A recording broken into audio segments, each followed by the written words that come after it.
আসসালামু আলাইকুম রহমতুল্লাহ। কেমন আছেন? আশা করি সবাই ভালো আছেন। আজকে প্রায় রমজান মাসের লাস্ট তারাবি, লাস্ট জুমা। জানি না কে কেউ জুমা পড়ছেন, জীবন আর জুমা আসে কিনা জানি না, কার কার কপালে এই রমজান মাসে। তো আজকে লাস্ট তারাবি, সবাই লাস্ট তারাবি করার চেষ্টা করবেন। তো আপনাদেরকে একটা কথা শেয়ার করি। আজকে আমার আম্মু মানে আমার মা আমাকে জিজ্ঞাসা করতেছে, বাবা ঈদ তো চলে আসছে, তো কি কেনাকাটা করছে?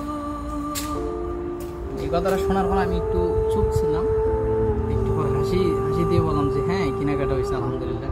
এত কেনাকাটা দিয়ে কি করবো? তো মা হয়তো জানে না যে প্রবাসে ঈদ বলতে কোনো কিছু নাই। আসলে কেউ ভালো, কেউ খারাপ, কেউ ভালো জায়গায়, কেউ খারাপ জায়গায়। এমন প্রবাসী আছে আপনার, এই যে চুলগুলো আছে না, আমার মাথার চুলগুলা কাটার মতো কোনো সময় পায় না, এমন প্রবাসী আছে।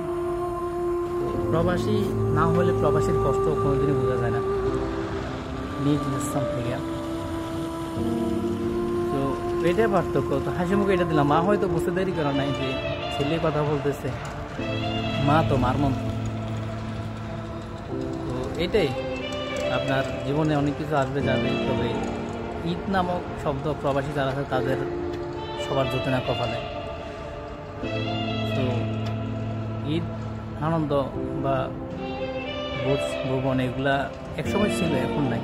যখন যেই দিন থেকে আমি দেশ ত্যাগ করছি 15 রমজান পর, ওই দিন থেকে মানে ঈদ আনন্দ বলতে কোনো কিছু নেই।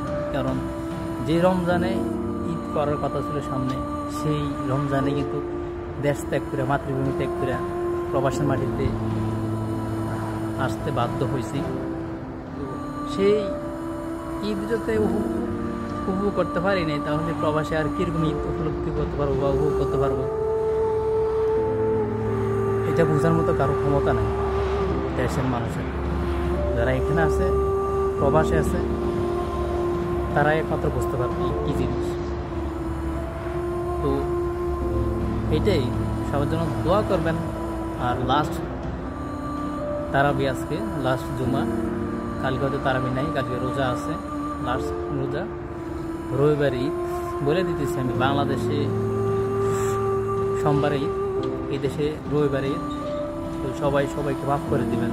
জীবনে আর এমন দিন আসে কিনা জানি না। তো ভালো থাকবেন, সুস্থ থাকবেন, ফ্যামিলির খেয়াল রাখবেন, নিজের খেয়াল রাখবেন। প্রবাসী ভাইদের জন্য দোয়া করবেন। আল্লাহ হাফেজ।